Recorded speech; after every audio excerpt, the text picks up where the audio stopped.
Hello, everyone. I'm Larry Dillon. I'm your host, and we're excited to have you here, give you ideas to help you scale and grow your business.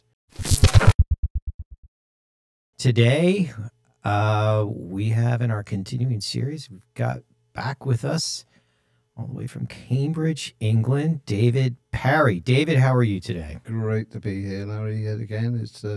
And it's sunshine here this time. Yeah, yeah. That's pretty cool, huh? So, Very cool. No, I love being here. Great to see you again. Great to see you. Yeah. So,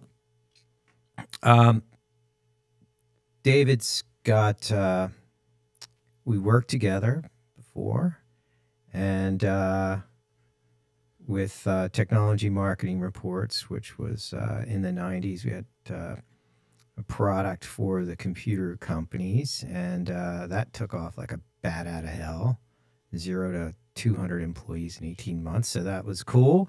And then he got hired away by one of our customers that made him an offer he couldn't refuse. And he took the first company from 11 million to 25. And then since then, he's done that for 14 companies. 16 companies. Oh, you've counted it up. 16. Good. 16 companies last 21 years. Double, triple, quadrupled every single time. But it's just luck. Your number two. The number 17 is going to be wah, wah, wah. And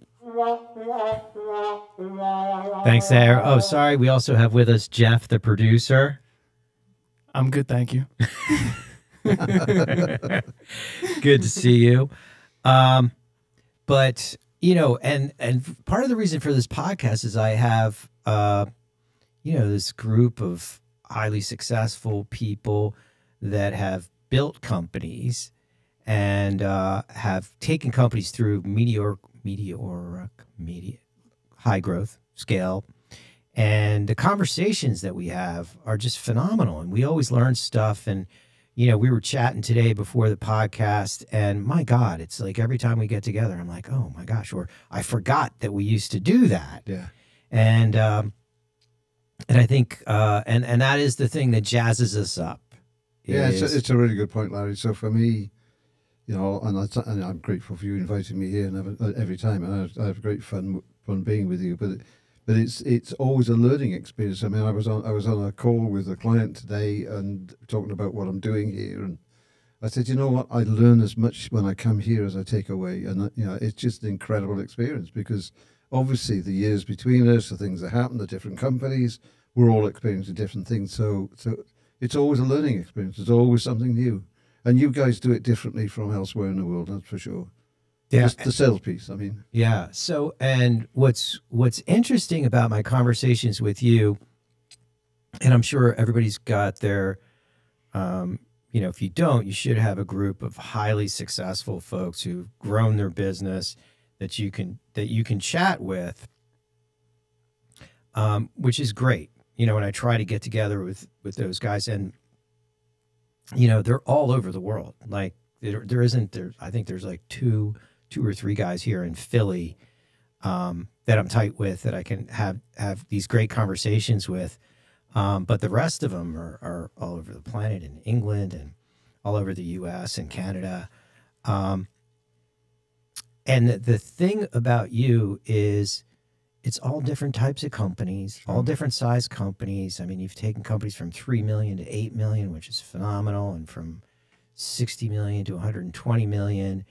And it's always, and what you've said is, you know, you always say it's luck, but I was just lucky I arrived at the right moment, exactly as they were going to go, as they're going to accelerate, and you see the acceleration, right? The hockey stick, and I arrived at the bottom of the hockey stick. But that's not true. That's not true. But you know, you share with me that it's always the same stuff. It's always like getting in and your approach, you know, when these folks hire you and engage you, why don't you, we haven't really talked about this. Why don't you talk about, you know, before we get into the case study today, just briefly, high level, 60,000 feet, not a lot of detail, but, you know, are these, you know, full-time gigs to make this happen? Like, what type of energy does it take, and how deep do you go in? And I mean, you've shared it with me, but give them, Dave, a helicopter view. Okay, so that's a great, but it is a really great question. Don't go into the weeds. Because in my early days, obviously, I would be engaged as an interim manager or interim director, and so I'd be right. Rolling up your sleeves, roll up my sleeves, Yeah. and in there and doing it, and going from the ivory tower onto the on the shop floor and doing flybys in New York and all that stuff with you. Mm-hmm. So it's so you have to have done that in order to be able to do what so I have to understand, what happens on the street floor as well Right. in order to be able to do what I do, of course. And so that one of the key things for me, apart from saying, well, the obvious, why is it happening? Why is this business not performing? It's the obvious question. But then I need a team of people these days inside that organization. I can't, I don't have the time to be, to go in and spend, as I used to, 16, 18 Gotcha. hours a day in one car. I can't do that. So I need to have the management team, but not the C-suite guys, but not just the C-suite. But I need the function heads in the business to buy into and to work with them, because they're the ones that have to deliver it at the front end. I get involved sometimes, with the detail, and I'll sometimes I'll actually work with individual sales guys or with teams of salespeople myself. But mostly what I'm trying to do is to create that momentum for change in a company. So that's interesting. So instead of, it's all sales, right? You have to sell the solution. You have to figure out this. So if I can, kind of back it up. So these days, is your gig like 3 days a week, 4 days a week, or what is it typically? It depends on the size of the business. I mean, I've got a client now where I'm probably spending 2.5 days a week, and that's pretty Right. full on. I mean, Right. and it's a global business, Right. so the amount of effort that's got to go in. But it's but I've got other clients that that once I've got them to a level, Right. I maybe spend I sit on a board for an hour or 2 hours a month, and that's it. Oh, great. So Yeah.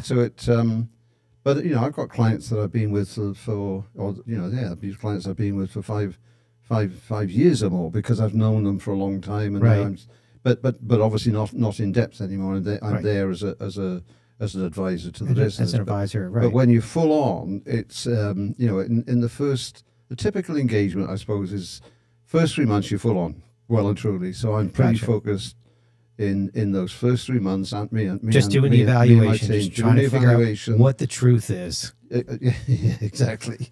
Yes, yeah. If I Just don't getting know the truth information is- from sales reps. there's two things here. There's because what I'm doing is business turnaround, Right. transformation of businesses. Some of my clients Acceleration. have been accelerated growth anyway, and so it's accelerating beyond. But a lot of them are because they're flat or they're declining, like the 60 million one you talked Right. about.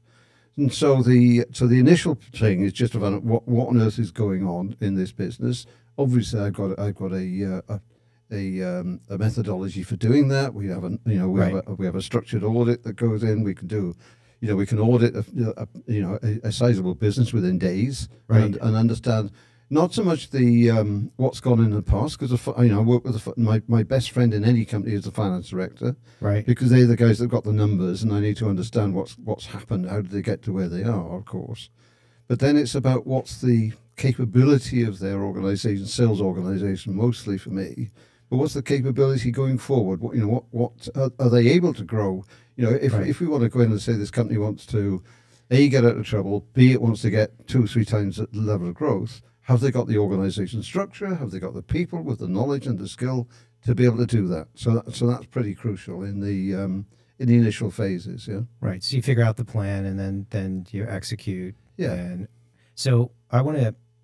So something that you mentioned. So you basically come up with a plan, and then so you have to figure out who the key people are, and then you have to sell and manage Absolutely. those key people. So let me ask you a question. But sorry, just to jump in, it's a we come up with a plan. So it's not, although I come in and I can obviously Right. explain to the company, Right. I need the board of the business or the To buy investors, in. where they've absolutely got to buy into it. Yeah. Otherwise it won't work. Sure. So So when you talk about people, and I'm sure sometimes you got to replace people. You probably have to replace salespeople, or hey, this person's, I can't work with this person, and that's critical. You were saying earlier, it's critical that you have the right people in place. So let's talk about personnel. Let's talk about the recruiting process. When do you know you've got somebody that you need to replace? I talked earlier or another podcast about a great friend of mine, tremendously successful. I asked him, what's your biggest mistake? And he's like, holding on to Johnny, the sales rep, for too long, because Johnny's a nice guy, which we've all done that. And you're like, oh gosh. So take us through that process. Like, Sure. how do you, I guess I don't know if it's easy. Let's start, Larry, with it's a great point, because you talk about the big boulders, the big rocks when you're looking about transformation, and that's one of them. Because if you've got the wrong people in the wrong place and not capable of doing what you want to do going forward, what's their capability, then clearly that's going to hinder the ability to get the kind of it makes change so much sense, but I think we're obvious, all locked into Johnny, the manager. Let me give you a great example. Go ahead. A big example. So and I can talk about the country, because this was in well, let's just say it's in Southern Europe. Yeah, Okay. Leave it at Southern Europe. We'll leave it there. But the employment laws. Get me a map of Southern Europe. Sure, Pronto, exactly. Producer Jeff. The employment laws in Southern Europe are quite different from the States, quite different from the UK. So when you employ someone, you are employing someone pretty much for life. It's really difficult to get rid of people. Yummy. So employers are very reluctant in the first place, or they're very careful in the first, or they should be. Because if you get it wrong, it's going to cost you lots of money. And I'll give you an example where there was in this client that I was working, we'd recruited a sales manager in this business, and on paper, on his CV, on his background, on his references, it looked okay, yeah. And so we'd done all the things we thought we'd done, all the right things. But then they sort of the first month went by, and it was a bit, and they were doing the induction and so on. But by the time the second or third month was coming along, this person was definitely not performing. They weren't doing the things they should do, and so we warned the CEO of the company, said, hey, you've got a problem here, because this person isn't performing. And the CEO said, no, he's fine. It's just giving time to settle in. He'll be okay. Said, no. This is Southern Europe, and the employment laws are such that if he's got a 3-month probationary period, once you go beyond your 3 months, you've got a problem. So anyway, so they were saying to the CEO, no, you've got a problem here. So the CEO was saying, no, carry on, it'll be fine. Anyway, the long story short was they kept him on for 5 months. And then the CEO said, actually, you're right. We've got to get rid of this guy. You know how much it cost? How much? 260,000 euros to get rid of the sales manager. Yike. For nothing. Ouch. For nothing. And so the cost, it's not always that extreme. I've been in some business acquisitions. Well, it costs you more keeping them. How much are you losing by keeping the wrong person on board? The missed opportunity, right? Well, exactly. So whether it's on that scale or whether it's on a smaller scale, the cost of getting it wrong, and we've all, all of us, you, me, I'm sure, we've all done it. We've all recruited the sales guys. Yep. We've done the recruitment process. The classic is you have the 1 hour interview, which heaven forbid people listening to this or you don't just do that. You have your 1 hour interview, and then in the first minute you decide, I like the look of this guy. Right. And then you spend the next hour persuading yourself that you made the right decision in the first minute. Still deciding on you, Jeff. Yeah. Did I? But of course, Still deciding. You're a good intervieer. But I'll tell you that. Yeah, right. We'll see if you can deliver. Alrighty. But we've all got a bias, and we're not aware of it. We've got a bias in the kind of people who want to. So when you recruit, make sure it's not just you. Even if you're a small company, you're the CEO. Don't make it just you, because you will likely recruit someone for the wrong reason. So the first thing is to make sure you decide what is this role, what I really want this person to do. what's the role specification, and it sounds, or the job description, you know, and it's clear what the expectations are for that individual, and then and then take out what's the from that job description, what are the key things? Just like you say to me, what are the big rocks? So what are the key things in this role that I need this person to have? So then it's really simple. But then if you go through a process, is right, I'm going to get shed loads. I mean, these days, you can get hundreds or thousands of CVs. So screen the CVs for sure, but screen them against your 4 or 5 big rocks, and right. How do they perform? And then once you've gone beyond that, then you're into the first interview. So the way that my clients now recruit people, they'll do that. They'll do the CV screening first. They'll then get the sales guys. Yeah, sales guys need to be able to sell. They need to be able to sell online because that's the way the world is at the moment. So what we next do is say, okay, I'm going to ask you to present so this is now second stage interview. I'm going to ask you to present, and you've got 10 minutes to present. Now you can use whatever whatever mechanism you like. You can use PowerPoint or Word documents, or you write on white. I don't care, but you've got 10 minutes. And in that 10 minutes, I want you to tell me about you, the individual, and what you know about us, the company, and what you think you're going to do for us. Larry, you can't believe how many people will come into that interview and they spend they spend 15 minutes on the first slide, or they'll have 300 words per slide, and they just miss it completely. And you say, no, I gave you 10 minutes. You've got 10 minutes to do it. And if you employ a sales guy and you said you've got to go and pitch to this customer, and by the way, you're pitching to the the CEO or the C-suite of the company, and they are hard pressed for time, right? You haven't got time to waffle on. This is such a genius way of figuring out who's going to be a good sales rep. Yeah, just research my company. I'm not going to tell you what to do. You should be able to go to my website and put something together. I mean, take me to any company website. And you know what? A smart salesperson, a really smart sales guy is going to do what you and I expect really smart sales guys to do. Do a deep dive, check out on LinkedIn, go to the website. Exactly, and not just on the website. They'll go and talk to people in your company, and they'll say, Fred, I'm looking at I've got to make a presentation to your CEO. Yeah. What can you tell me? And those kind of things are the things that set salespeople aside. Yeah, genius idea. Yeah. Like if you can't go to my website, the internet. There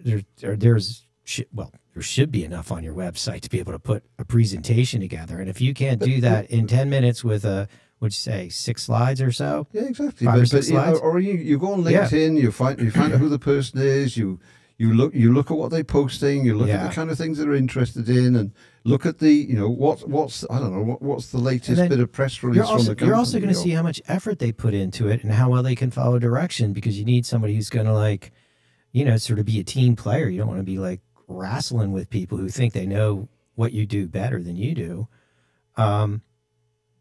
That's a genius takeaway. Yeah. So there's a third step after I think that's enough for the podcast. I think we accomplished our goal. I really, really like that idea. So then take that logic one step further. Okay.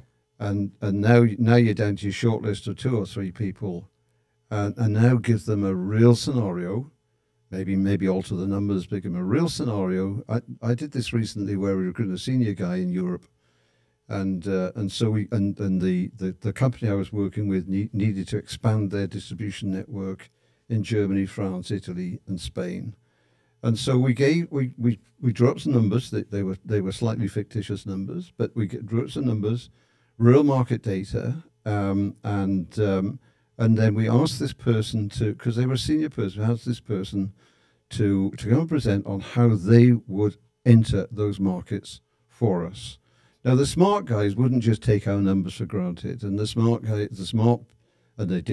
people that came along had done their own independent research. They'd looked on the internet, they found out other research, they corroborated what we were doing, and then they presented their business plan.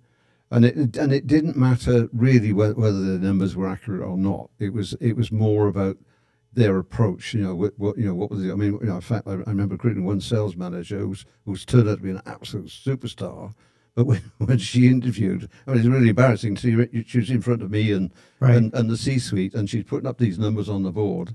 And you know, it's a classic. The numbers don't add up. Right. Right. And then some bright smart, the CEO or the FD, Right. the CFO says, that number doesn't quite look right, does it? You know, and they're flushing red and think, oh my gosh, what have I done now? And they're going to crawl under the floor. But it's but actually, and then you make light of it, and it's a bit of fun, you know. But the point is, if you're going to spend, I don't know what you spend. You know, the sales guys I work with are, you know, $100,000 and upwards, and but if you can spend that kind of money, and you get it wrong, like the guy I told you about in Southern Europe, it's really expensive. Yeah. Apart from the fact that you've got, you know, the lost sales opportunity, you're not going to be able to execute. Your sales team, it's just incredible. You won't be able to execute because you come up with a plan. You're like, I need you to do A, B, and C, and it's going to come back every time. And there's like, didn't accomplish. And you know, when clients work with me, they don't make bad decisions about recruitment. They make the right decisions, and you know, and you know, so far anyway, they haven't lost any. You know, because they've gone through the right kind of process. Yeah. Now you can make that as complicated as you like or as simple as you like, but I suppose the bottom line is, you know, the old days of I'll interview somebody in the bar for an hour and then they got the job. Right. You can't afford to do that. Yeah. I really like that idea. Yeah. Yeah. Second half is the induction. You want to talk about the induction? Let's do it. Okay. So now I've found my right person, and you know, these are now champing at the bit. They're superheroes. They're rock stars, and then you say, okay, so your induction is I'm going to introduce you to Larry for an hour, and he's going to tell you about the, you know, the vision and the you know, strategy for the business. He's CEO of the company, and then you're going to go to Johnny over in production. And he'll spend an hour with you, and so on. And they spend spend a week just listening to people either online. It's happened to me. You know, when I've gone into a client, they've said, right, we'll take you through an induction, and you know, and all I'm doing there is sitting, watching, and listening to teams presenting at me, and you know, if you'd asked me at the end of the in their case, it was 6 weeks. By the end of the 6-week period, you know, whether I was able to do some of the stuff that they were attempting to show me, of course I couldn't, because they were just telling me stuff and not actually involving me. So the induction process, and certainly for sales guys, what we all want, of course, is we want that salesperson to hit the ground running, don't we? You know, we want to get out there. We want to be as productive as possible. Now, if you've got a good salesperson, you've just recruited this rock star, and they're sitting twiddling their thumbs for a week, and they're not really, you know, they don't really know what they're doing, and they got to go. They're going to get frustrated pretty quickly.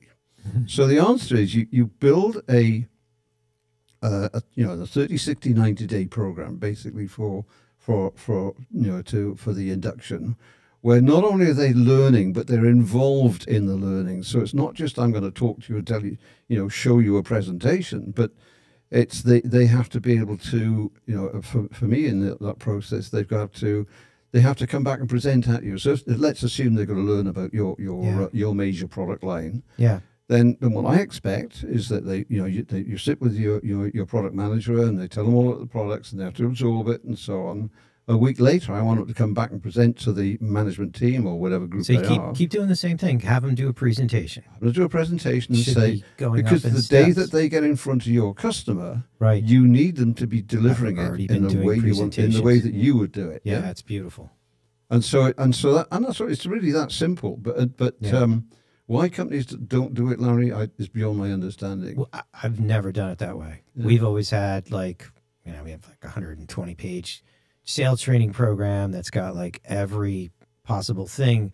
We have them, you know, we do the same onboarding. No, that's key. But we do the rock. Yeah. We do tell them the presentation. Yeah. Like we've perfected the presentation for ours because ours is not custom. Yeah, but I think you're underestimating what because I know I went. Right. Listen, I went through your program 20 years ago. Right, and they have to rehearse, and I will never forget it. You know, I'll never forget being videoed on my first day. Yeah, being you know, feeling like a complete idiot because I didn't know anything, and then videoed after 2 weeks after I'd learned it. We had one company, software company I worked with, that we had fairly complex software modules that they sold. It took a year for the salesperson to become competent Mm-hmm. in all of the to pitch and demonstrate all of those Complicated modules. product, yeah, Yeah. sure. But every month they had to learn. They had to present. So every month there was a learning program, and at the end of every month, each of the sales in there to come present what they learned to the rest of the group. Right. And so it was a constant learning process. And of course, what you want when people are doing pitches is you want to get, because the playbook is Right. important, is what you create. But that's just it's words on a piece on a piece of paper, in a system.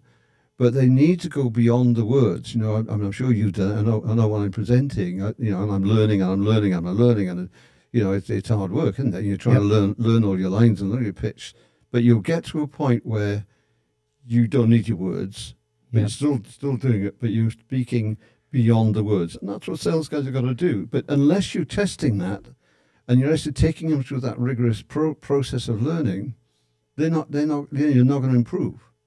But if you do those things, that's so that's for me, like I said at the beginning, is one of those big rocks of how do you get that kind of exponential growth, is understand where those individuals are, what their knowledge and skill is. So you have to assess that in the beginning. I got a knowledge and skills matrix program that I take people through to figure out what the what the knowledge and skill is in all the different areas that they need of their salespeople to do, and then you've got to improve the performance. And it's not a once-off. It's not a get out there and sell. But because if you want, it's like you're a skier, Larry. So and I know that I'm not. That's my religion. But and I know that when you go, you take a coach with you. Yeah. Yeah, I definitely get coaching. Because what you want to do is you improve. Whether you're a skier, a golfer, or a sportsman, or whatever you are, you want to improve your game. I'll tell. And every salesperson, every rock star salesperson that I've ever met, they're like that. Well, they want to improve their game. Every owner, business leader, VP of sales, you need coaching. So I've been skiing since I was 8. I love skiing, and I was going to Colorado for the first time. I was 40. That was like 60 years ago, and so I was going out to Colorado for the first time. I grew up here on the East Coast skiing ice moguls, yummy, and so my friend said, "Oh, you should get an instructor, when you go out." And I'm like, "Look, Chrissy," my friend Chrissy, I'm like, "Chrissy, I've been skiing since I was 8 years old. I ski ice moguls, black diamonds." And then she just leaned over and whispered in my ear, "Olympic athletes get 8 hours of private instruction every single day." Yeah. And I'm like, boom, it hit me like a light bulb. So I literally I took a week and went out to Vail, got a private instructor for 4 hours a day, and just boom, boom, boom, boom, boom. And I thought I was a great skier, and I was a crappy skier. And then I realized most people who think they're good skiers are really crappy skiers, because the last day, and this is such a good lesson, the last day, we're going up the lift, and this is out in Vail. There's a lot of quote unquote good skiers. And then my instructor said, after a week of, I did nothing. I went by myself and just immersed myself, because that struck a chord with me when she said that. I'm like, shit, she's right, But if you think about that, Olympic athletes, even so we're going up the lift, and he says, "Okay, point out the good skier," because you can tell once you get that eye, and I didn't jump like a million levels, but I definitely, I thought I was a really good skier. I was a shitty skier, and then I became an okay skier after that week, but a massive difference in my brain. And so we're going up, and hundreds of people were going by. We're going up, and hundreds of people were, nope.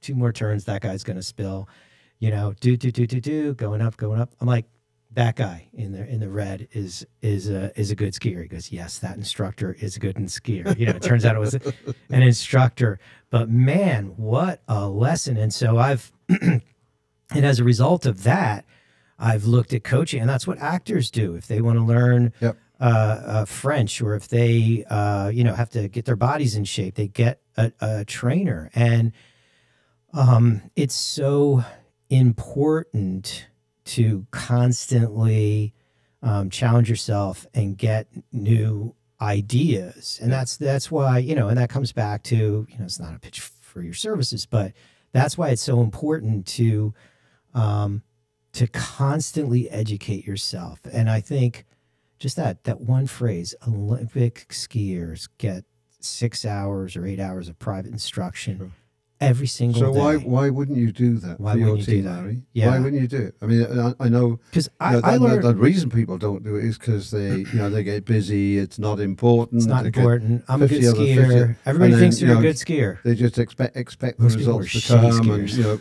it's because the sales guys aren't making enough calls and not whatever it is that they're saying. But actually, why is it the rock star salespeople? They need coaching, they need mentoring often, but they don't need to be told what to do because they know what they're going. They do know what they have to do. They just want to do it better. This isn't 100%, but what I can tell you is the rock stars that work for me are most open to instruction. Yeah. And I remember because, we deal with, I've dealt with thousands of companies, everything from like IBM and HP, Dell computers down to startups. And, we've helped them all and we've seen the different patterns. And I say there are 3 types of businesses, right? You've got the victims, right? It's like they don't take instruction. They blame everyone else and they'll never change because they're just stuck in this like messed up mentality that won't allow them.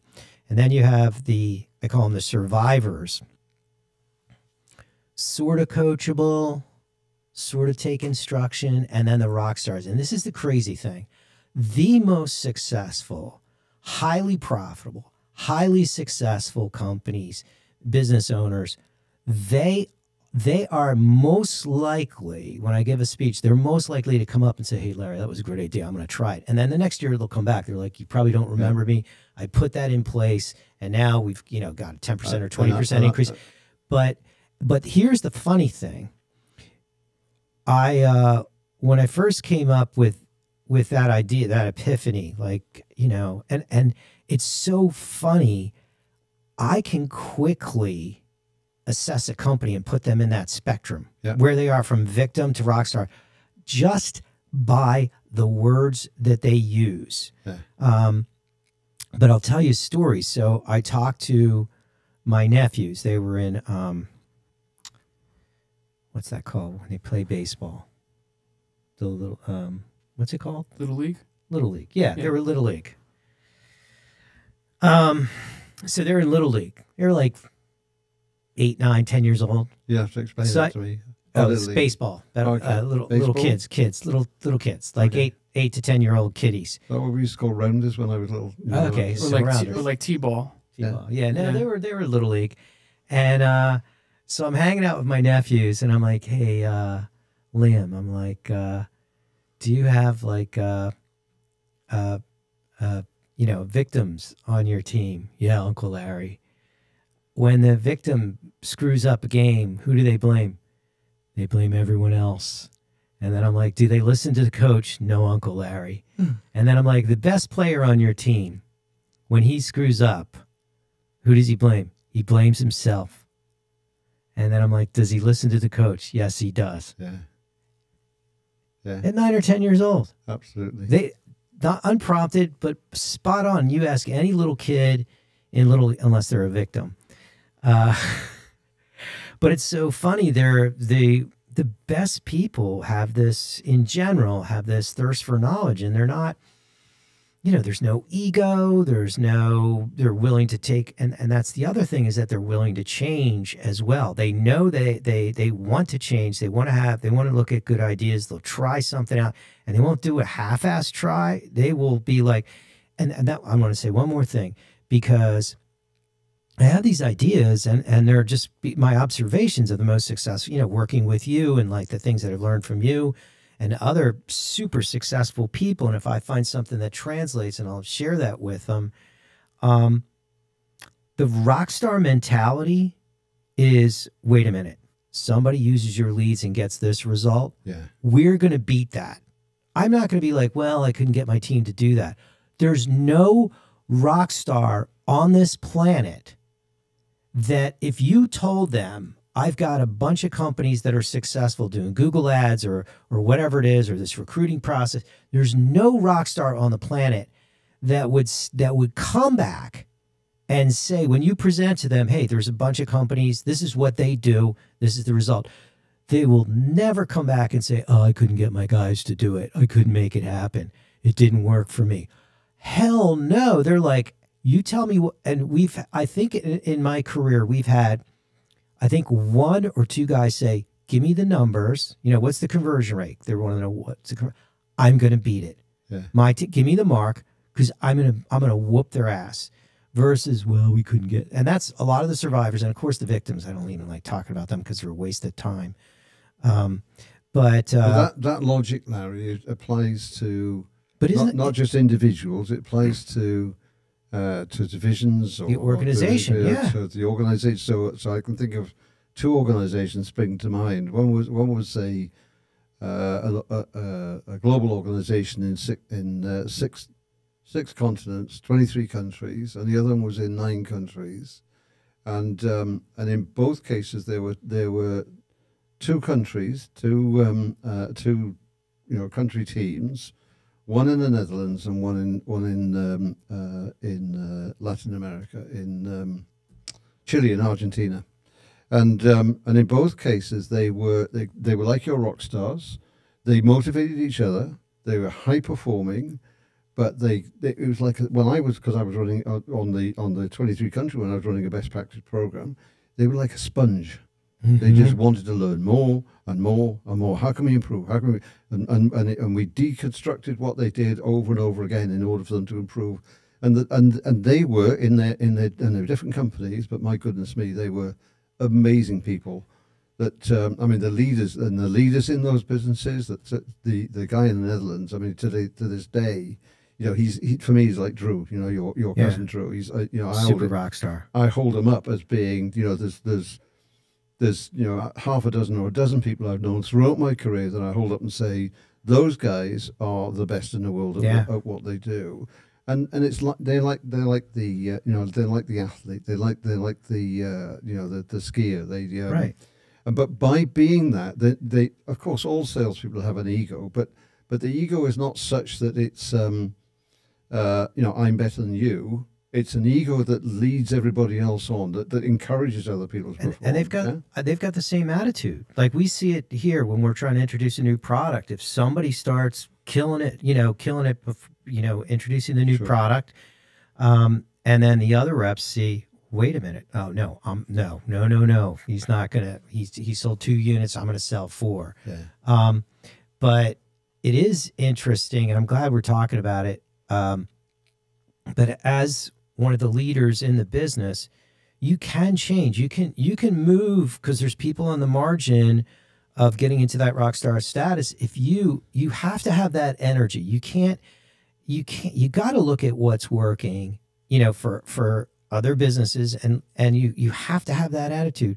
Like every single thing that someone else is successful in, you have to cover them. Shame on you if you don't. It's not an answer. Yeah. If your answer is, I can't get my team to do that, whatever the implementation is, you have the wrong team. And it gets back to, what's the cost of having that wrong person in place where you cannot affect the change, where on the paper, you're like, gosh, if we could just do this, increase our average sale or cross-sell our products or increase our closing rate or get our higher lead conversion or whatever it is. And you're like, oh, well, I guess we're not going to get that because, But that's often that's the biggest challenge, certainly in the world that I'm in.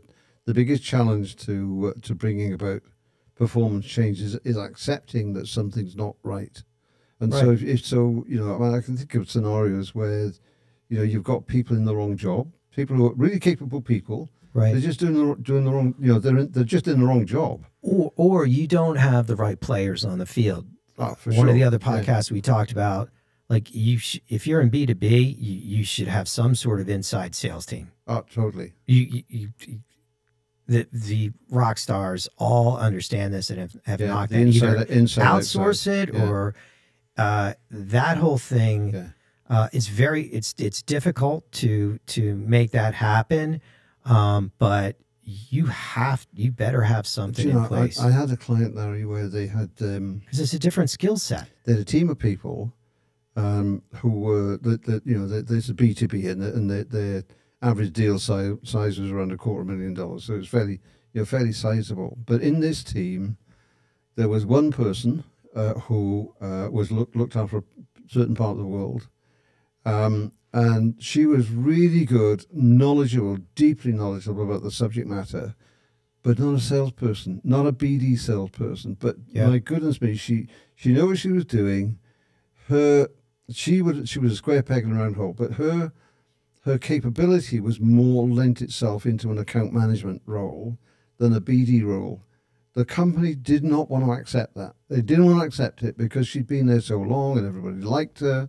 But when you looked at you looked at her numbers and her conversion, it was way behind everybody else. It is a very and they'll tell you the people that are really good at BD, banging the phones, keeping in touch with customers, nurturing that lead, because you have to. If you do not have here's a takeaway from this. If you do not have a formal lead nurturing process and somebody that is capable of lead nurturing, that means you get a new lead, they're going to make 5, 10, 15, 20, 25, 35, 40, 50 attempts to get that person back on the phone. And if you don't do that, each of those that you knock down, you're missing out on deals. And the thing with B2B is any one particular lead that even looks crappy could be a massive deal. And, we've talked about this ad nauseum. It is impossible to perfectly qualify leads. And, if you're looking at lead qualification to figure out who you should ignore, you're out of your mind. If you're in B2B, you are out of your cotton picking mind. You have to, anytime anything comes into your circle of prospects, you never give up on those people. Never. But I recently bought a product, a data product, and this company is very successful. They are killing it. So I went to the website, called them immediately. They're like, okay, we're going to have this person. So this BDR called me up, got me everything I needed. Every time I called, they either were available or they got back to me immediately, like within a very short period of time. And clearly this person wasn't doing presentations because they were always able. And that's the thing about a BD. Like if you're going to buy something, especially if you're a big client, and let's say you're going to, make a purchase of $200,000 a year, $200,000 potential client, and you reach out to that outside sales rep, and let's say they're on, how many times have you been on calls where you're working with that client and it's an hour, 2 hour, 3 hour presentation, walkthrough, onboarding, discovery, right? Discovery could easily take hours. Well, that person's not going to get back to you. But then once they get off of that, then there's somebody who wants a proposal today. They want it by 5 p.m. So they pick up their messages. Now, Joe Blow called and just wants an initial consultation versus, Betty Smith needs the proposal by the end of the day. So you got to have a discovery call. You don't have time to do that. But anyway, unbelievable. And then the minute I got to the point where I wanted the full discovery and a full presentation, okay, I'm going to kick you over to John. John was actually a British guy, and they had a team of people in England that were making the presentations for the U.S., which I thought was interesting. I want to talk to you about that. And this guy was right on the money, so well trained. You could tell that, boom, boom, boom, boom, boom, and close me up, button me up, like boom, boom, boom, back. And he was back on the phone, like right on top of me to try to close the deal. And I was like, well, I'm not sure. Then he came back. What can we do? What can we do? What could we do? Again, because he's not like, oh, shoot, I should really follow up with Larry again to try to close him. Or, oh, shoot, now I have 5 prospects I'm supposed to call, which, by the way, those 5 prospects are going to take him 50 dials to get on average, to get the person on the phone. Yeah. Like, why are you doing this? But he was like, boom, so responsive. The minute before I said the S in yes, he was gone. But not before he told me, now you're going to have like an onboarding person that's going to take you through the system and answer any of your questions. Key, we talked about that, which we should probably do a whole session just on that, because that was an eye-opener for me. And then, boom, I went to the onboarding person, and they were on top of me. And I kind of figured out the system myself. But, man, they're just, every week I get 3 emails. Hey, you know, I'd like to meet with you. I'd like to meet with you. I'd like to meet with you. I'd like to meet with you. So the minute I get stuck, I'm not searching for that onboarding person's. I know I can easily find that person. And you know what, Larry? But it was three different. I just want to make the point. Yeah. It's 3 different people, and the minute that the sales guy never talked to me again. You know why? Because he's closing deals, which is what he should be doing. And like, if you expect your sales rep to do all of that, you're out of your mind, because what happens is they become an awful BDR. They become less effective salesperson, because now their selling time is split between being a BDR and an onboarding person. And they become a crappy onboarding person. Maybe they still maintain like a good sales rep, but you're out of your mind if you do not. And especially because somebody who's a really good sales rep is a completely different person than a BDR that's like, yeah, I'm going to keep calling you until I get you on the phone. Absolutely spot on, Larry, because you've got, I can think of a client that I'm working with now where we've introduced processes like that, because their sales are complex. It's software solution sales. It's complex sales, but where they've got they've got the inside guys, the inside sales guys, the guys that are making the calls and bringing the opportunities to the BD person. The minute it hits a major opportunity, there's one that I told you about this morning where this was I don't know what it's worth. It's going to be worth at least $10 million a year for this thing for 5 years. So it's a big deal, yeah. But so when they hit those kind of deals coming in at the front end or top of the funnel, then in this business what they do is although the sales guy, the BD person is still leading it, they'll then create a project team right from the beginning, so that they're not only involved in talking to the customer at the beginning, but they'll create this project team because they know downstream that this is going to have to run like clockwork. And so they know it's going to be complicated. So there are people that can do scoping. There are people that can do project management. There are people that can do, all the different aspects. All the different aspects that the BD is not the BD person's role or capability to do that. You do not want. The more I talk about it, the more we talk about it. It is insane to have your sales team chase down leads. It's just kind of an epiphany. It's insane, because even just 10 leads, that's 50. That's 100 phone calls on average just to get the first conversation with those 10 leads. Yeah. And by the way, it takes on average 3 conversations to get an appointment. That's 300 dials. And it's the same at the other end of the cycle, Larry. It's the same when that BD person is actually, like you had said, that when you said yes and that sales guy is gone, someone has to pick that up. Someone has to make sure that the scoping is right. That what the sales guy told the customer is what the customer's expecting. So that whole process in the middle. There's a contract bit. I spent an hour on really doors this morning on a contract process where it's a 5-year deal, $250,000 a year for this company, and it's but the lawyers have got their teeth into it, and it's both lawyers on both sides, and they're redlining each individual line, and it's boring as anything for me, but because I'm overall responsible in helping them get this process right. Somebody has to do it, and sure as heck isn't the sales guy. They don't have that skill set. And this applies whether it's a $500 deal, $5,000 deal, sure, $50,000, $500,000, $5 million, or $50 million deal that you're talking about. It's still the same You're still stealing time from them selling. And I was just so impressed with this company, and it's tying in really well with what you were talking about. That that I can't emphasize enough that onboarding person just keeps sending me an email. Now, what they could do better is if they left me a couple voicemails, because they have my phone number. If that onboarding person, that would be the only thing. But I've never seen a company do that better. And sending one email and saying, "Hey, I'm your onboarding person. I'd like to, get together with you," and then giving up, that's not a solution.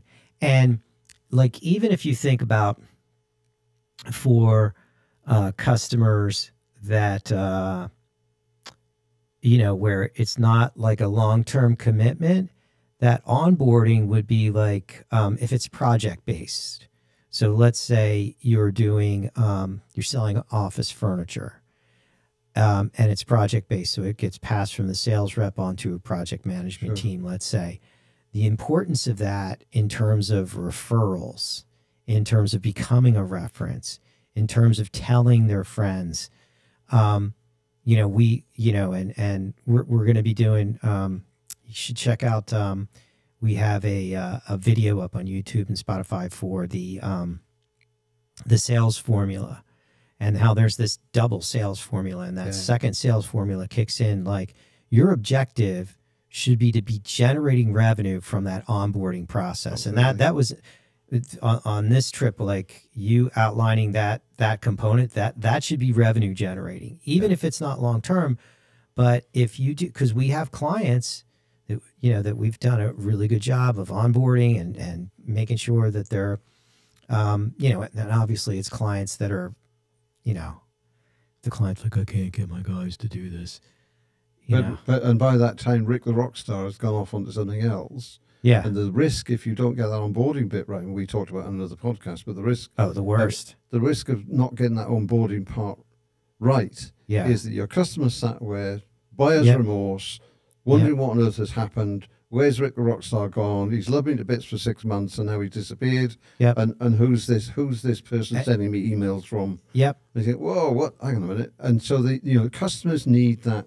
They need to feel loved and cared for, and they're welcome, and they're looked after. The easiest thing. And it's that moment of handover is so critical to the future growth of that customer. In terms of the either referral business, the renewal business, the advocacy, the upsell into the organization. And just that one single point, it can fall apart. You should strive to be best in class. You should strive to knock their socks off, because literally it's and like I said, with this company, I know I'm harping on it, but they've sent me in the last, I think I had the service for 3 months. They've sent me, the onboarding team, I'm going to guess 15, 20 emails. Again, what would be better, what would really put the icing on the cake, if you pick up the phone. Just pick up the phone. "Hey, it's Betty. Yeah. I assume, hope everything is okay.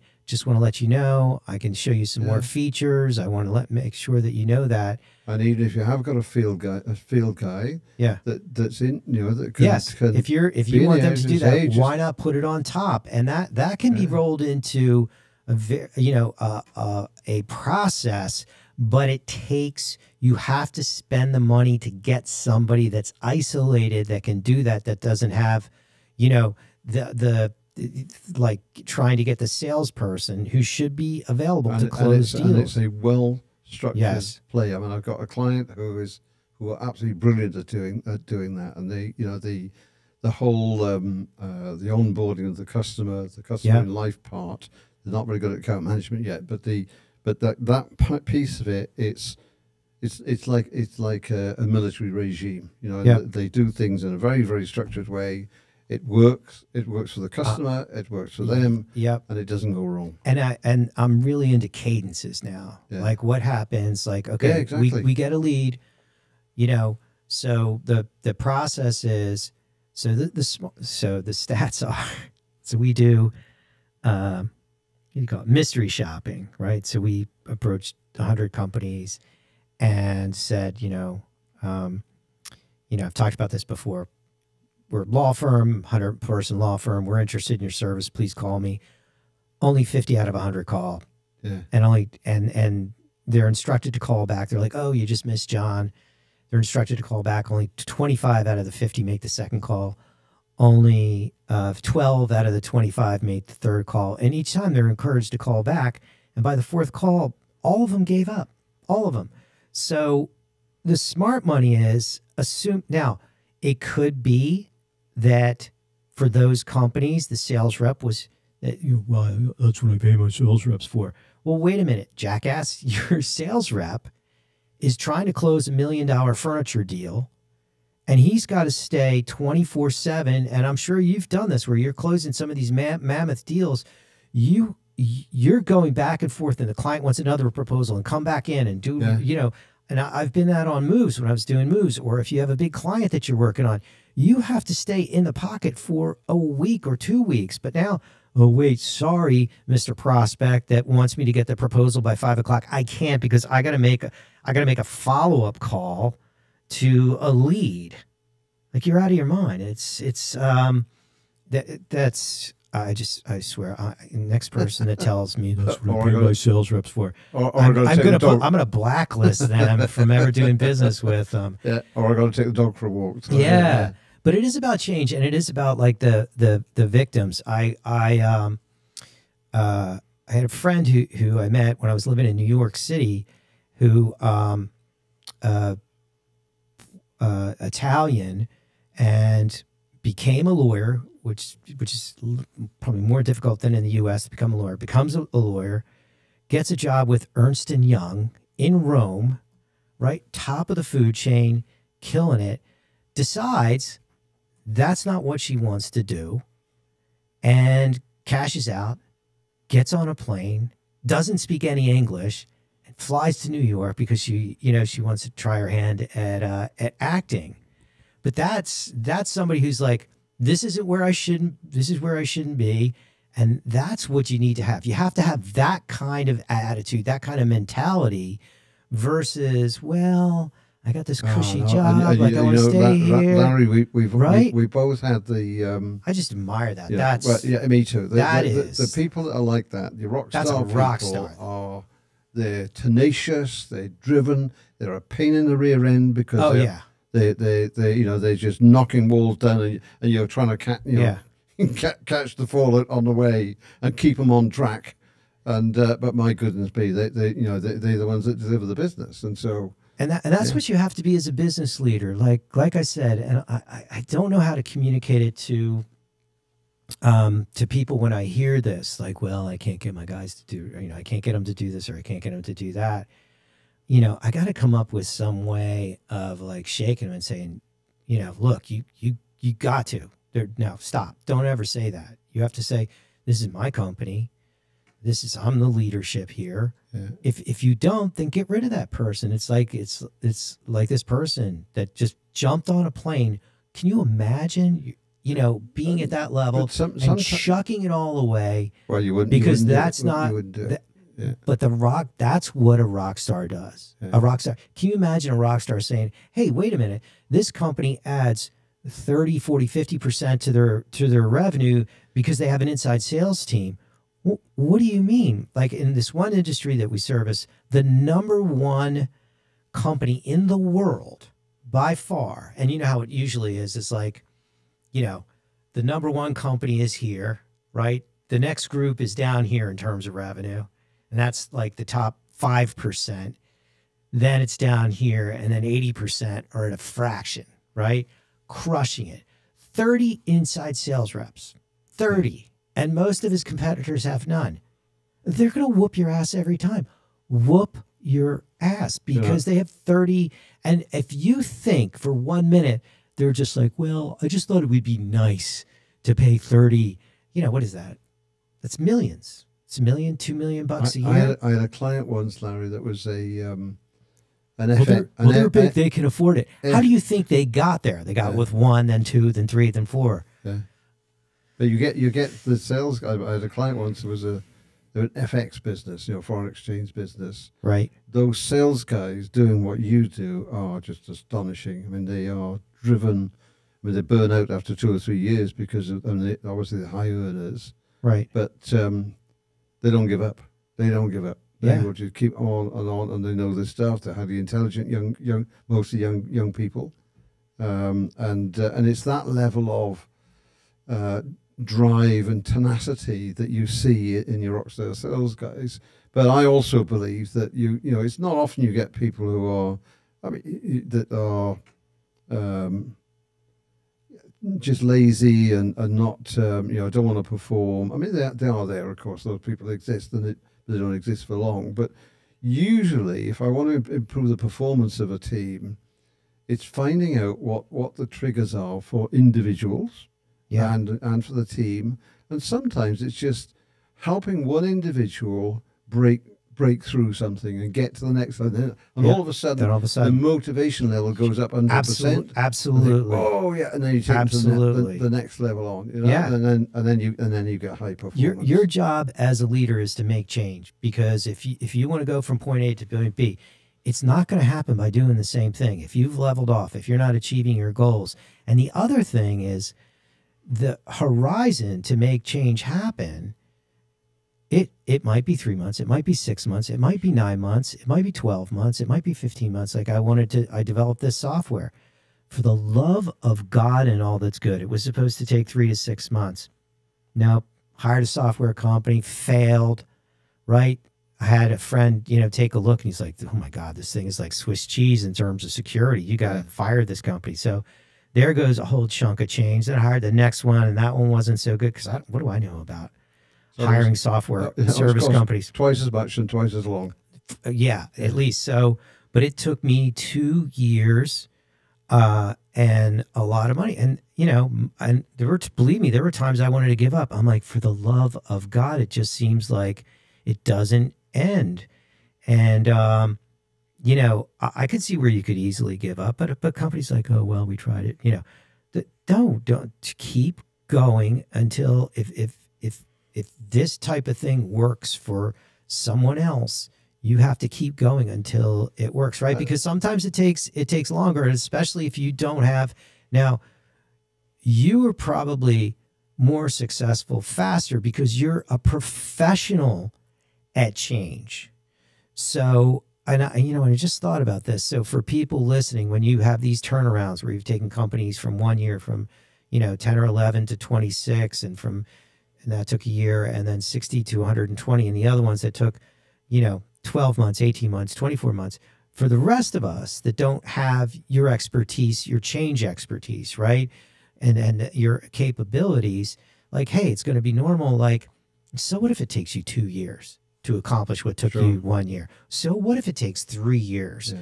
But you cannot give up on a proven strategy. Do you know what? I think Larry, today we've talked about, and on other podcasts we've talked about the detail, which is really important. So the on the ground, making the calls, or making the BD person more effective, or make the onboarding more effective, and so on. Right.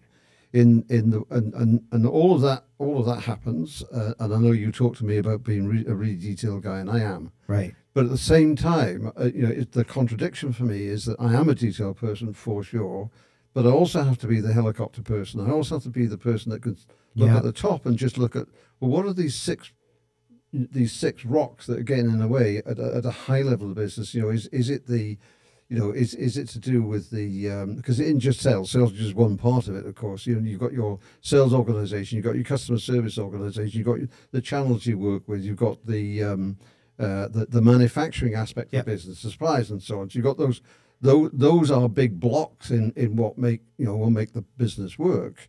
And then sitting in the center of it, which we'll talk on another occasion, is which impacts the sales guys. We will talk on another occasion, because I'm looking at the time, and I know you have to go to catch a plane. There's a bit, one more thing, bit in the middle. One more thing, Columbo. Which is the value proposition. Well, we'll talk about that in another. Yeah. But I think this was really good. I think talking about this change, and it just hit me like, for someone else to not have you, but have the game plan to take that company from 11 to 25 million, a reasonable time frame instead of a year should probably be 2 years. Like you should, you know, unless you're expert at this, unless you're going to devote the energy, like you should look at these changes. Like it takes time. It does. It takes time. Think about it. I mean, it's even for me. But you just don't. You don't give up. No, you don't. But you know, your first 3 months of figuring out what's wrong, figuring out what your plan is, what you're going to do, and then implementing. Your next 3 months are beginning to see change. Certainly in the sales world, you know, it's increased levels of activity, starting to improve conversion ratios, definitely building up the pipeline, and all of those kind of things. And then it's, you know, you're then into at least, I don't know, 9, 12 months, and then you start to see the numbers change, and then it goes off like a rocket after now, that. for the rest of us, you got to convert that for them. So that could be, you know, 18 to 24 months. Yeah. Right. Because you're going to get stuff done faster, more efficiently, but they can achieve the same type of, but they have to have you know, have to be more patient with it. And one underlying thing for all of that to make that happen is measurement, of course. Without if you don't got the right, if you haven't got the KPIs, if you can't see what's happening, then you can't improve it. There's a lot of components to this, but I think the one thing that I'm taking away from today is that change and, like, you know, recognizing, put yourself in that right frame get the of right mind. people in the right job. Yep. Recruit them properly, induct them properly. Yeah, and that's the big boulder that needs fixing in most businesses I work in. That's the moment. David Parry, Larry Dillon, great to be with you. Great to be with you. I know. I know. I don't want you to miss your plane. Thank you so much for coming out to see us today. Very quickly, what is your website? How can they reach out to you? I know it's on the intro. Yeah, I'm going to rely on producer Jeff for sure. But yes, my website is SmartBRG. That's BRG, as in businessrecoveryandgrowth.com. Get me through the website for sure. Through LinkedIn, either David Parry or SmartBRG, or, you know, please do call my cell phone if you want to talk to me directly. I'm more than happy for that. And that's on 44, which is UK 779-225-16. That's 779-225-16, which producer Jeff is going to put on the screen for sure, because you'll all forget it by the time I finish talking. It's going to be right now to the left of David. Yeah, Just popping up right there. Oh, good. Producer Jeff, thank you very much. Thanks, Jeff. Yeah, of course. Yeah. All right. We'll Larry, get out of here. again. Safe travels, and hopefully we'll see you again. Hopefully. Thank you.